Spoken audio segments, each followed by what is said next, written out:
चलिए भाई, तो अब हम करते हैं मूवमेंट का न्यूमेरिकल पार्ट 2। आज तक हमने जितने न्यूमेरिकल मूवमेंट के करे हैं वो आसान वाले करे थे, और लास्ट क्लास में हमने देखा था कि हमें जब कभी ऐसे मूवमेंट इसका निकालना होता है तो उससे पहले मैं आपको क्या पढ़ाया था, आपको याद हो लास्ट क्लास से पहले मूवमेंट का वर्गियन थ्योरम पढ़ा था हमने, और ये जो न्यूमेरिकल है वर्गियन थ्योरम का एप्लीकेशन।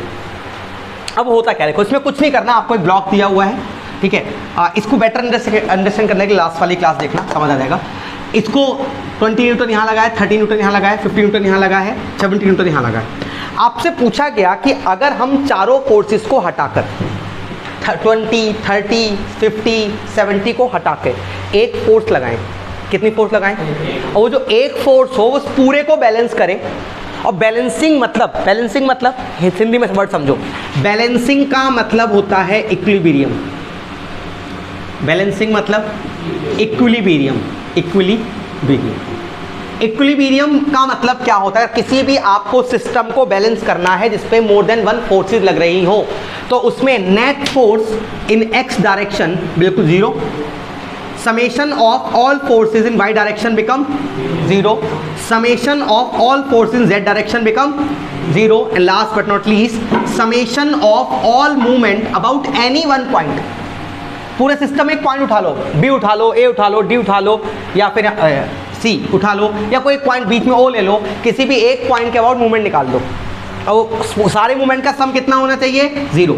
एग्जाम में क्वेश्चन पूछा जाए right the condition of equilibrium, right the equilibrium मतलब बैलेंस, तो सारी फोर्सेस जोड़ी एक्स डायरेक्शन में 0 आ गई, सारी जोड़ी वाई डायरेक्शन में 0 आ गई, सारी जोड़ी जेड डायरेक्शन में 0 आ गई, सब कुछ 0 है, उसका साथ में मूवमेंट भी 0 है, उसे क्या बोलेंगे, कंडीशन ऑफ इक्विलिब्रियम। अब इस वाले केस में हम नेक्स्ट समेशन x 0 कर देंगे, y 0 कर देंगे, z 0 कर देंगे, मूवमेंट 0 कर देंगे, तो हमारा काम हो जाएगा।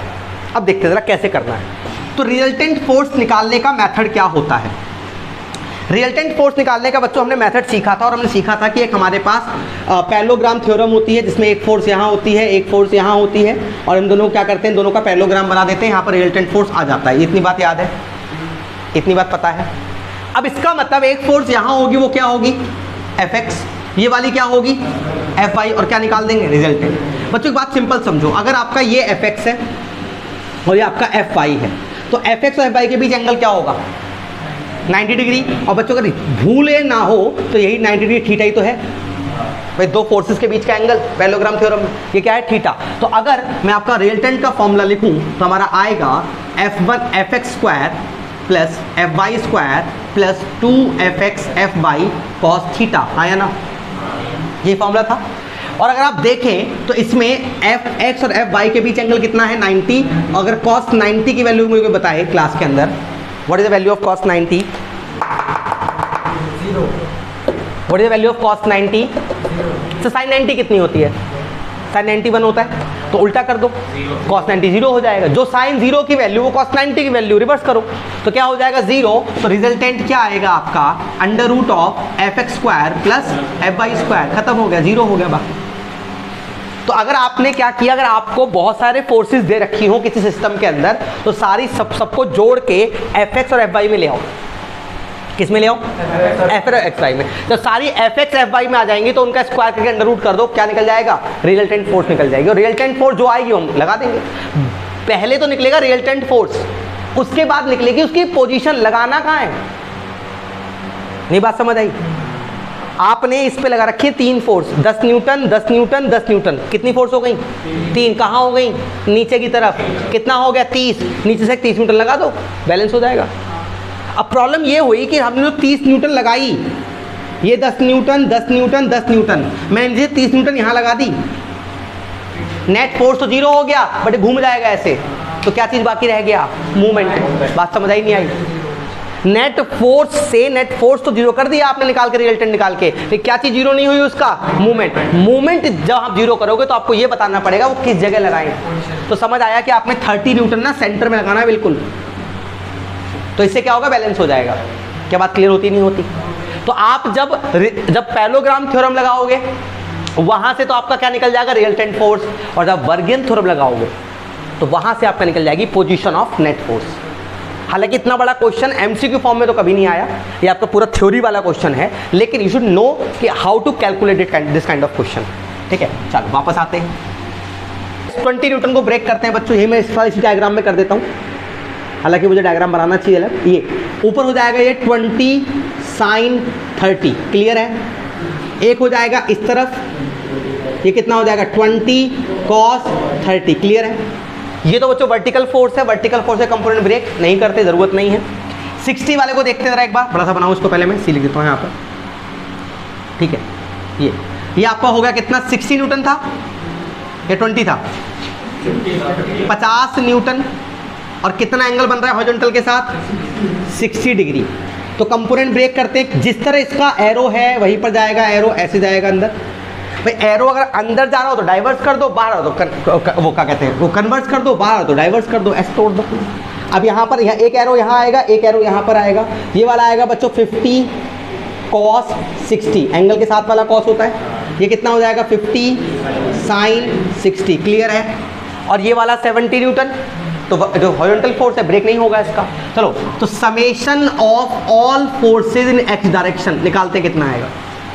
अगर वो 0 आ गया तो टेंशन ही खत्म हो गई, 0 नहीं आया तो निकालना पड़ेगा। तो 0 देखते हैं आप, एक्स में कितनी है, ऐसे वाली, एक तो ये है, ये प्लस में जा रहा है कि माइनस में, प्लस में, तो जाएगा प्लस 20 cos 30, हाँ या ना, ठीक है। और कोई फोर्स है ऊपर ऐसे वाली नहीं है, नीचे देखो 70 दिख रहा है, तो 70 दिख रहा है, तो 70 भी इधर जा रहा है प्लस 70, एक ये दिख रही है लेकिन इधर जा रहा है माइनस में, तो जाएगा माइनस 50 cos 60। बात समझ आती है, इसे कैलकुलेट करेंगे अभी।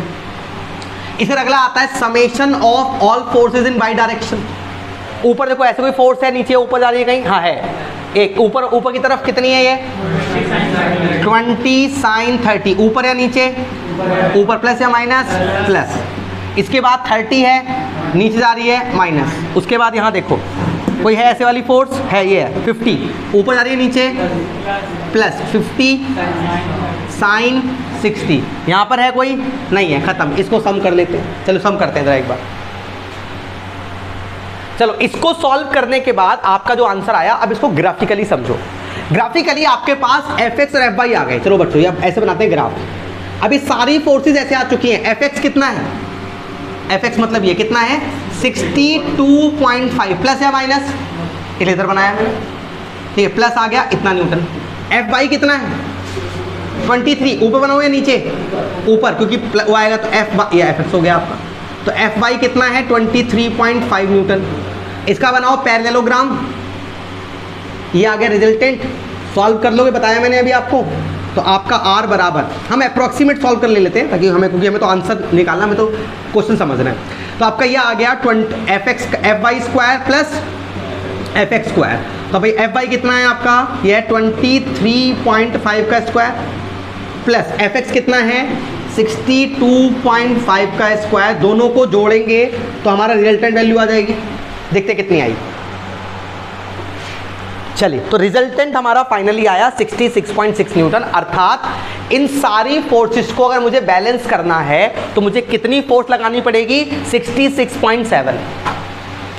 कहां लगानी पड़ेगी वो इंपॉर्टेंट है। एंगल तो मैं निकाल लूंगा, एंगल तो याद है निकालना, tan अल्फा निकालते हैं, एंगल तो निकाल लूंगा, बट कहां लगाऊंगा वो इंपॉर्टेंट। अल्फा तो आपने पढ़ा भी होगा, f1 cos थीटा, भूल गए फॉर्मूला याद करो दोबारा से। अगर मैं किसी भी रिजल्टेंट फोर्स का एंगल निकालना हो, जुगाड़ फॉर्मूला याद करो, tan है, ऊपर साइन आएगा, नीचे क्या आएगा cos आएगा। अरे आएगा कि नहीं आएगा, ऊपर भी थीटा आएगा, नीचे भी थीटा आएगा। थीटा कौन सा एंगल था, ये रहा, थीटा कौन सा एंगल है 90 डिग्री। ऊपर क्या आएगा, अभी हम इसको मान रहे हैं अल्फा हॉरिजॉन्टल वालों को, तो ये हमारी fx है, तो ऊपर क्या आएगा fy, अल्फा के अलावा दूसरा वाला आता है, याद करो। इसके साथ भी कौन सा आएगा fy, और यहाँ क्या आएगा fx। अब देखो चीज कितनी आसान हो गया फॉर्मूला, साइन 90 होता है 1, cos 90 होता है 0, तो ऊपर क्या बचा fy sine 90 divided by fx और प्लस सही fx और प्लस fy इंटू cos 90। तो यहाँ क्या बचेगा fy, क्योंकि बाकी तो 1 हो गया, ये हो गया 0, क्या बचेगा fx। फिर यहाँ से आप fy अपॉन fx करेंगे, tan अल्फा आ जाएगा, अल्फा बराबर कर देंगे tan इनवर्स, आपका एंगल आ जाएगा। हालांकि आपको एग्जाम में एंगल आसान देंगे आपको, और नहीं देंगे तो कैलकुलेटर का यूज करना पड़ता है, और जहां कैलकुलेटर यूज नहीं करते वहां जानबूझ के ऐसी वैल्यू देते हैं ताकि आप आराम से निकाल सकें, अदरवाइज कैलकुलेटर है आपके पास। अब आगे सुनो, अब ये लगाएं कहां, अब हमें निकालनी इंपॉर्टेंट चीज पोजीशन, वो निकलेगी वर्गन थ्योरम से। वर्गन थ्योरम क्या बोलती है, दोबारा रिपीट करते, क्या कहती है, वो कहती है जितनी फोर्सेस तुम लगा रहे हो उन सारी फोर्सेस का मूवमेंट निकालो उसी प्लेन में किसी एक पॉइंट से निकालो, और रिजल्टेंट जो आपका आया उसका भी मूवमेंट निकालो उसी पॉइंट से, और दोनों हमेशा क्या होंगे, बराबर होंगे। अपनी सहूलियत के लिए मैंने माना लेट, अब मैं कर रहा हूं आगे इसको, यहां से आगे कर रहा हूं मैं, ठीक है। लेट, हमने एक बात मानी कि जो फोर्स लग रही है, let resultant force act at a distance कितने पे, अच्छा ये तो अल्फा निकला है ना आपका, जो एंगल निकलेगा हॉरिजॉन्टल के साथ निकलेगा, इस वाली फोर्स के साथ, इस वाले के साथ, act at a distance of x metre. बताओ कहां से मानूं, जहां से आपका मन करे वहां मानूं, मैं ए से मान लूं, बी से मान लूं, डिस्टेंस x मीटर पे ले जाऊं, ए से बी से कहीं भी मान सकता हूं। लेकिन सुनो, हम अपने क्वेश्चन को आसान बनाना चाहते हैं कि मुश्किल, आसान, तो मुश्किल क्यों करे, बिना मतलब कॉम्प्लिकेट क्यों करें। बच्चे पूछते हैं भैया यहाँ से मान लो, मान तो तुम कहीं से भी लो, कान ऐसे पकड़ना है, ऐसे पकड़ लो, बात तो सेम है ना। तो आसान करने का तरीका ये है, इन चारों में से वो पॉइंट ढूंढो ABCD में से जहां से सारी मैक्सिमम फोर्सेस पास हो रही हों। क्यों? क्योंकि जिस पॉइंट से फोर्स पास होती है ना, उस पॉइंट का मूवमेंट जीरो हो जाता है, उस फोर्स का मूवमेंट नहीं, भूल गए बात, याद आया नहीं आ रहा। अगर किसी पॉइंट के अबाउट मूवमेंट लेना है और फोर्स की लाइन ऑफ एक्शन उसी पॉइंट से पास हो रही है, तो नेट मूवमेंट क्या हो जाएगा, जीरो। पता है कि नहीं पता? अगर मैं मान लीजिए ए पॉइंट के अबाउट लेता हूं, तो क्या ये वाली फोर्स ए से पास हो रही है, 70 वाली, कहां हो रही है, तो यहां जा रही है, नहीं हो रही, तो ये वाली फोर्स का मूवमेंट लेना पड़ेगा, इस फोर्स का मूवमेंट लेना पड़ेगा, इस फोर्स का मूवमेंट लेना पड़ेगा, इसका movement, distance, force into distance. मैं कहा ए को कैंसिल करो, बी वाले पॉइंट देखते हैं, बी वाले से कौन किसका मूवमेंट जीरो हो गया, 30 का मूवमेंट जीरो हो गया, 50 का मूवमेंट जीरो हो गया, लेकिन 20 का मूवमेंट जीरो हो गया, फायदा होगा ना हमारा।